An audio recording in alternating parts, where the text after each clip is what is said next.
Guys, good morning.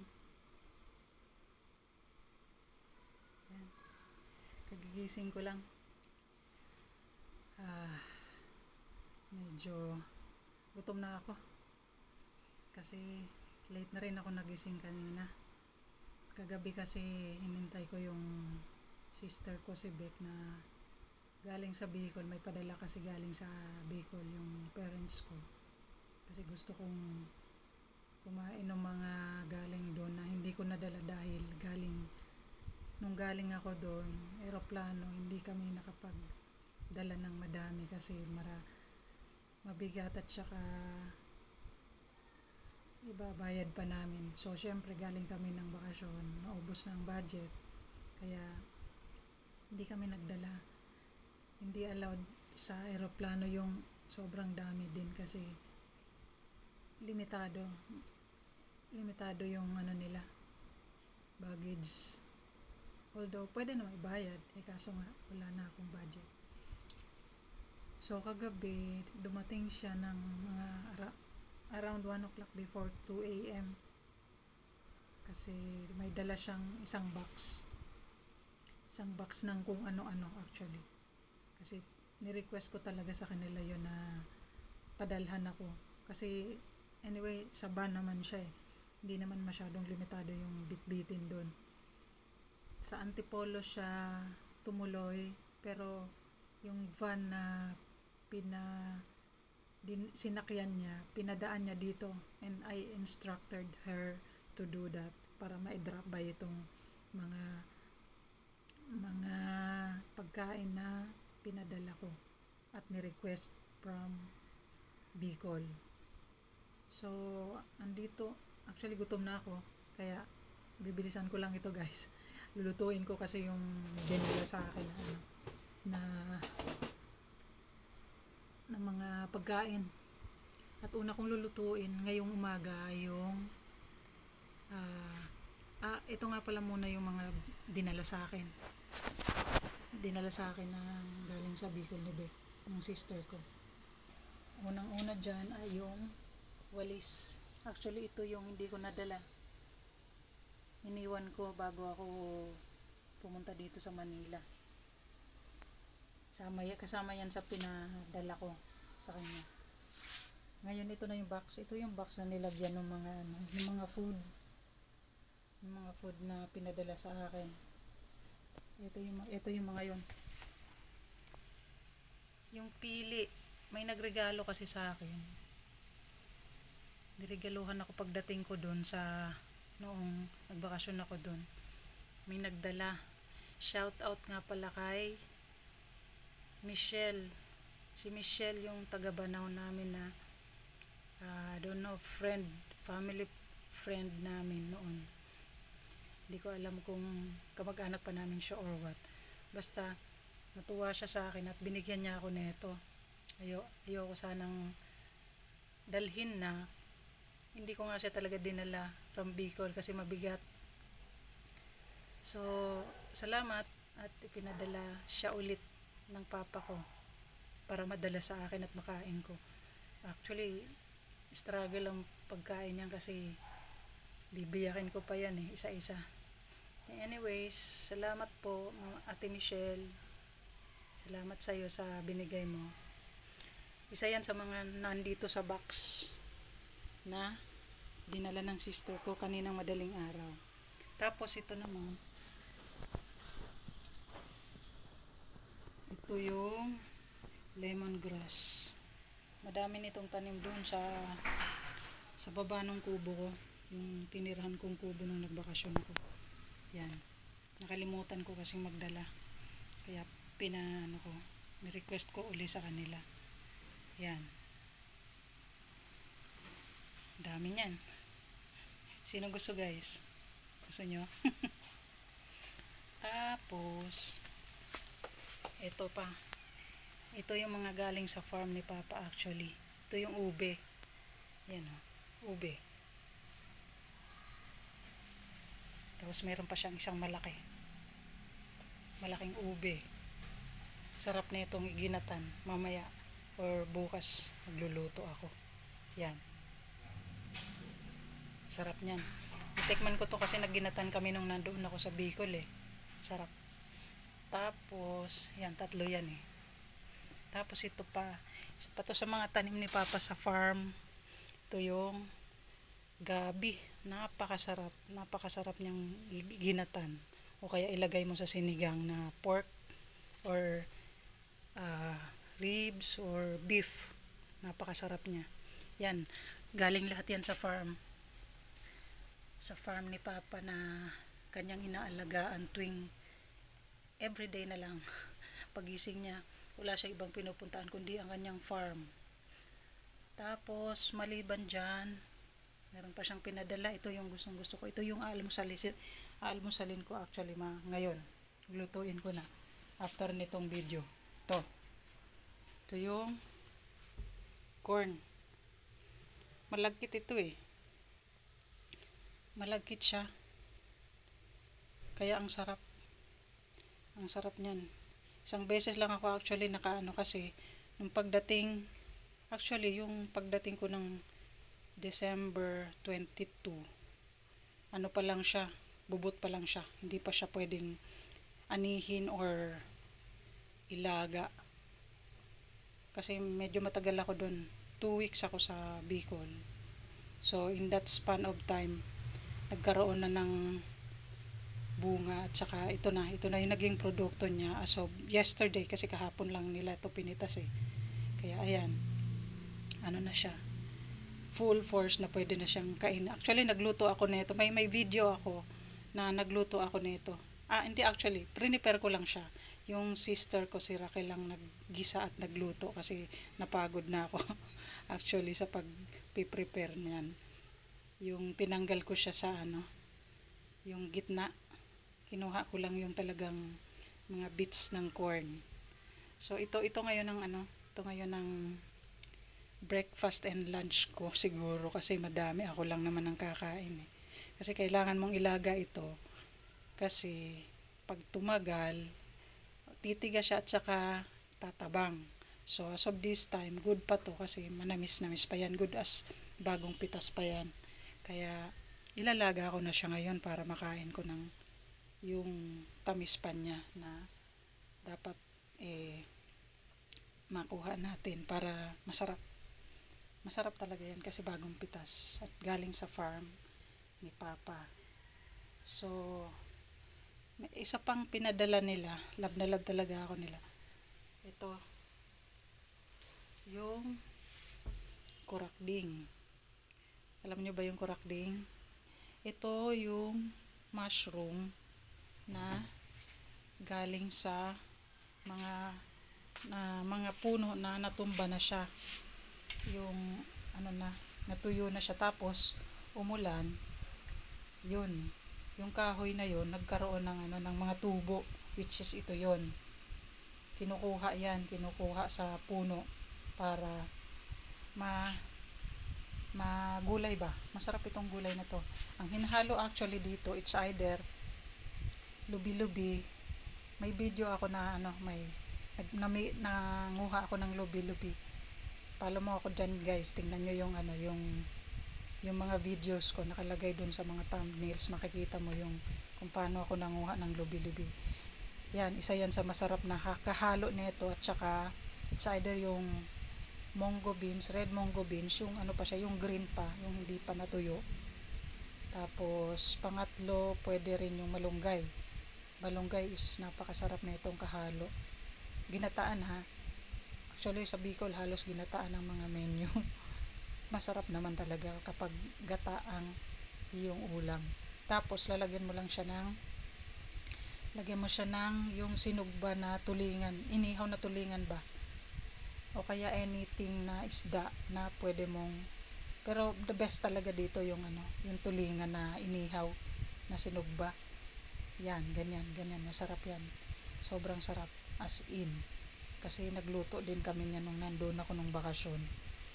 So, yan lang yung nadala niya kasi medyo mabigat din, nakakaawa naman doon sa kapatid ko kasi siya nagbuhat eh. Actually yung driver na sinakyan niya, nakiusap lang siya kasi hindi hindi dito yung way ng uwi niya, sa Antipolo pa siya uuwi. Ito yung request ko lang na hindi ko alam kung binayaran niya ng extra kasi ang bayad sa van is 2.5 from Bicol to Manila. Hindi ko alam kung binayaran niya ng extra yung driver or nakiusap lang siya kasi sabi ko pakiusapan na lang. Anyway, may mga hinatid din naman siya na malapit dito sa area ko sa Makati. So, teka pala, meron pa akong isang kasi inilabas ko siya kasi baka mabulok, kailangan mahanginan o mainitan yung laing. Wait lang.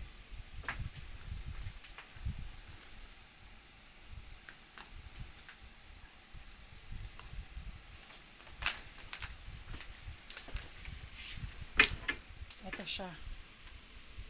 Yung laing nakulob kasi kaya medyo parang na siya. Parang to. Need lang niyang ibilad. Kailangan lang niyang ibilad sa init or basta kasi pag nabasa yan mabubulok na yan, di na yan pwedeng kainin. So pag ang mga Bicolano pag naggata, itong stem na to isinasama nila kasi masarap din ito, isa yan sa pampasarap, hindi lang yung dahon kasi dito tayo sa Metro Manila yung dahon yun lang ang niluluto natin. Sa amin sa Bicol pati itong stem niya yan, sinasama namin yan. Isa yan sa pampasarap at pandagdag na rin. Basta wag lang siyang Makati. Pag Makati kasi baka mamaga yung yung mukha niya. So, yan. Yan lang halos yung yung pinadala. At ngayon, ang gagawin ko is lulutuin ko na to. Isasalang ko na sa kalan para makakain na ako. Gutom na ako, guys. Sobra. Kasi na-late nga ako ng tulog. Tsaka na-late din ako nagising. Sasalang ko na siya ngayon. Shout out sa'yo kung sino ka man nanonood. Hi. Ikaw lang nanonood na live streaming ko. So, ngayon nakasalang siya. Lalagyan ko siya ng konting asin.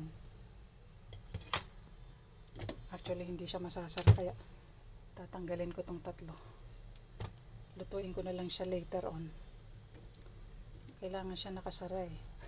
Hindi pwedeng lagyan ko siya ng konting asin para may lasa. May lasa mamaya pag naluto. Konti lang, huwag maalat kasi masama yung maalat sa katawan natin. Masama sa health ang maalat. Baka ma-high blood tayo. So yan, antayin natin yan siguro hindi naman mga 30 minutes. More or less 30 minutes para makakain na ako. In the meantime,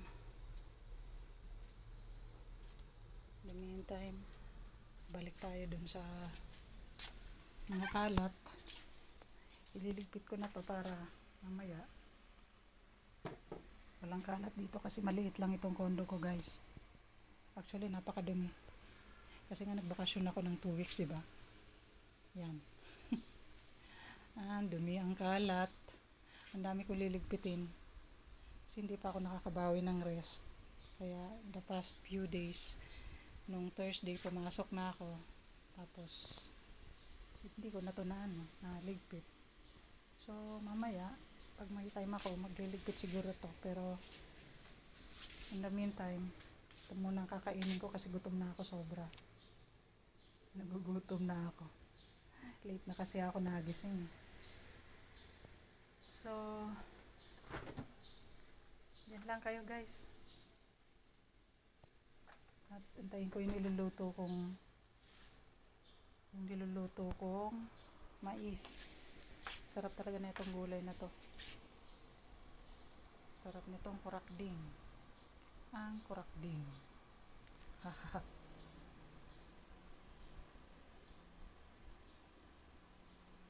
Upo muna ako, guys.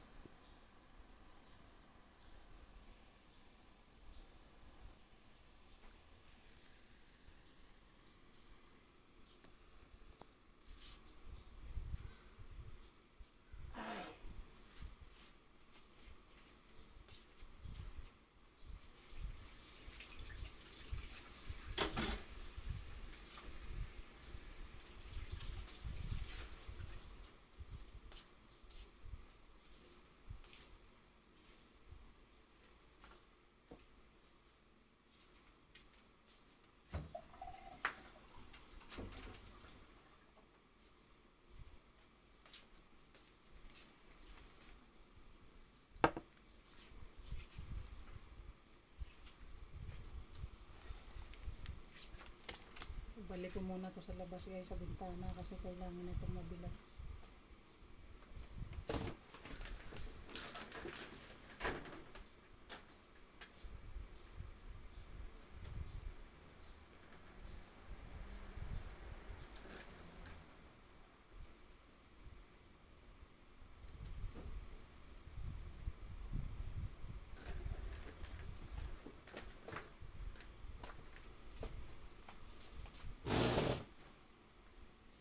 Ayan.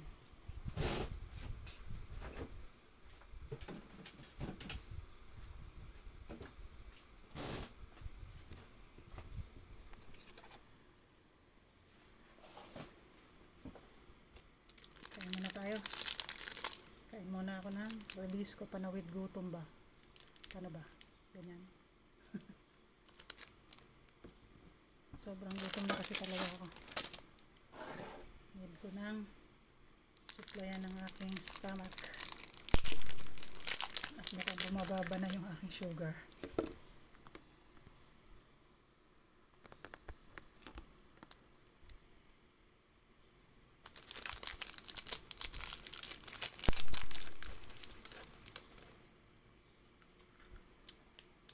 Kain tayo guys.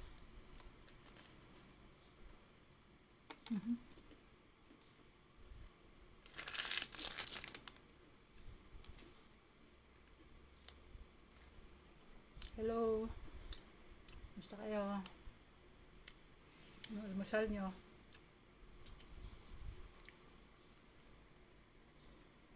Kontayin ko pa yung nilagang mais.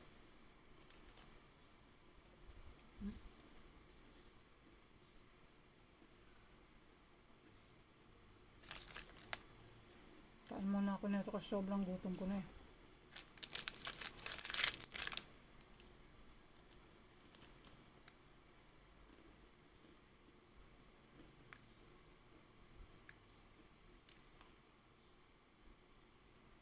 Taga saan po kayo?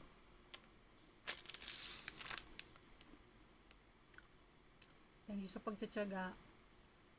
Bago lang ako dito sa YouTube, kaya nag-aaral pa ako ng mga good techniques at saka yung talagang paano ako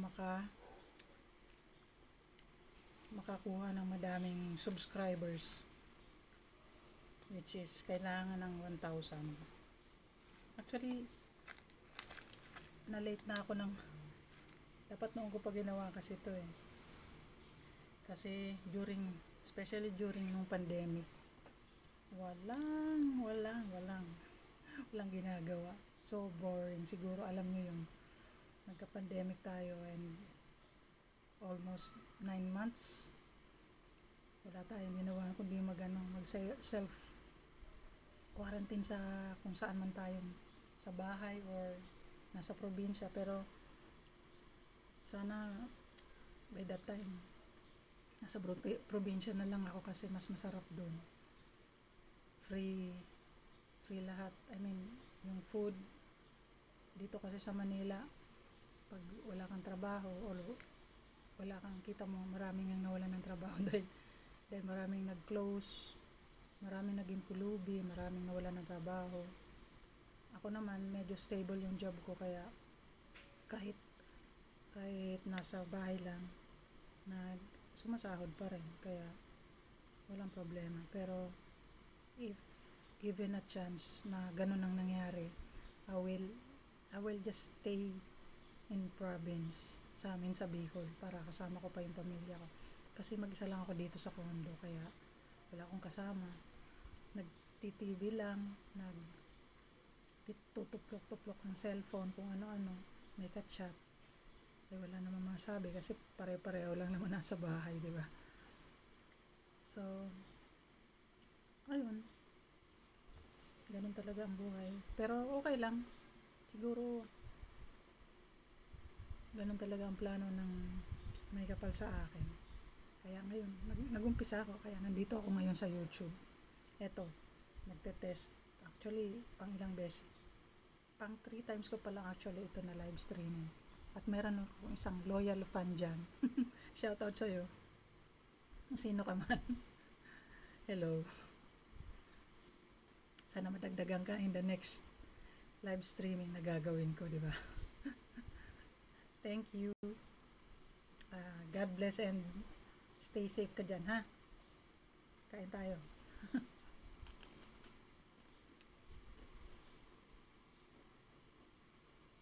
Ayun, kumukulo na yung aking nilalagang mais.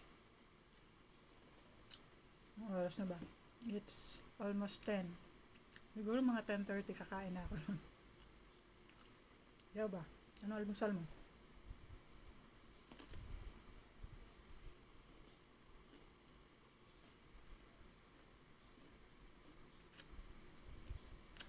Nakakamit sila sa probinsya. Yung mga pamangkin ko. Ang kukulit. Pero nakakatuwa. Kasi, siyempre, yung oras mo na imbes na nagkukulo ka dito, na ganito, naaliw ka sa kanila. Especially yung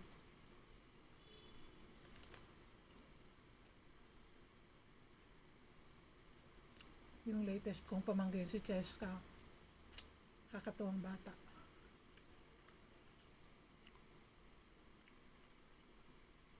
Actually, bininyagan siya nung December, nung Christmas Day. Hinintay nila talaga ako Actually, dapat nung first birthday niya nung December 7. Hindi ako nakauwi. May pasok pa kasi ako nun. So, ang sabi nila, antay na lang daw ako para siya binyagan. Ayun, hinintay ako.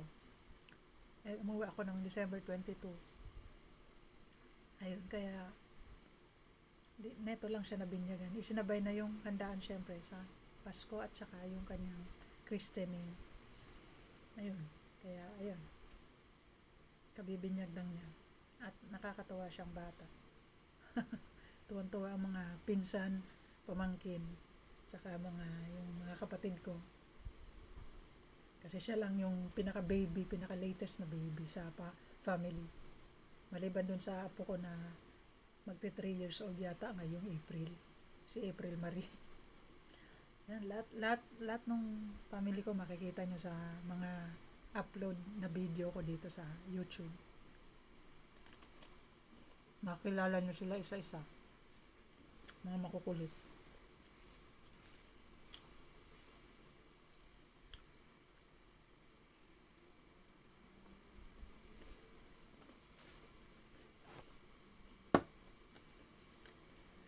Hindi ako mag-coffee kaya tubig lang ang inumin ko. Hindi ako masyado nagko-coffee kasi. There was a time kasi na nagpa-palpitate ako. Kaya not so often na nagkakape ako. Minsan pag trip ko lang pero very light. Yung 3-in-1 nga. Siguro mga more than actually half lang nung isang 3-in-1 na sachet. Yun lang. Yun lang isang pag nagkape ako, kalahati lang nung nasa sachet. At may asukal. Pero hindi naman ako mataas sa sugar kaya okay lang.